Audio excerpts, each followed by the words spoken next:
lowest, greatest, highest, I will come to thee. The penny is considered to be one of the most insignificant units of currency that we have. Most people won't even bother to pick a penny up from the ground, and many give their pennies away. Some charities encourage people to give their pennies to them because they know that pennies can add up quick and can make a huge difference. The Bible has many examples of those who seemed to be insignificant but turned out to be great heroes because of their faith in God. David is a great example of this because his faith in God was greater than all the mighty men around him, even though he was just a lad. Notice what David says to King Saul in 1 Samuel 17 and verse 32. Then David said to Saul, "Let no man's heart fail because of him. Your servant will go and fight with this Philistine." And Saul said to David, "You are not able to go against this Philistine to fight with him, for you are a youth, and he a man of war from his youth." But David said to Saul, "Your servant used to keep his father's sheep, and when a lion or a bear came and took a lamb out of the flock, I went out after it and struck it and delivered the lamb from its mouth.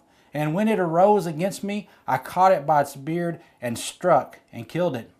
Your servant has killed both lion and bear, and this uncircumcised Philistine will be like one of them, seeing he has defied the armies of the living God."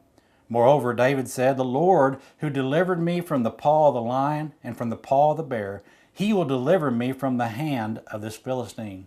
And Saul said to David, "Go, and the Lord be with you." Though Saul was ready to brush David to the side, David had great faith in what God could do through him. Had his faith been weak, he might have listened to King Saul or to Goliath and did nothing. But he did not let either of them discourage him. I can imagine this young man holding his head high with confidence as he assured the king that he could defeat the mighty Goliath that everyone was afraid of.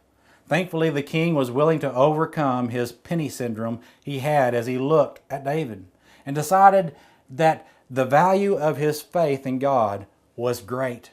So David rose to the occasion and faced the giant who also had the penny syndrome, because notice what he says whenever he sees David approach him. 1 Samuel 17 verse 43. "Am I a dog that you come to me with sticks?" And the Philistine cursed David by his gods. And the Philistine said to David, "Come to me, and I will give your flesh to the birds of the air and the beasts of the field." None of this bothered David because his faith in God was fully intact. And he took this big old giant down with one stone, and he chopped off his head. It is easy to develop the penny syndrome, but as Christians, we must never forget that God has the ability to help us become great heroes of faith. No matter what others might think, there is no such thing as an insignificant servant of God.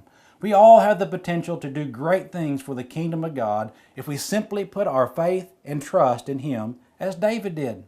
Even if someone tries to tell you that you cannot do this or that, do not listen to them. Simply move forward in what you're trying to do for the Lord and see what happens.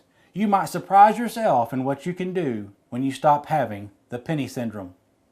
Every act of faith that we do adds up and makes a big difference in the kingdom of God.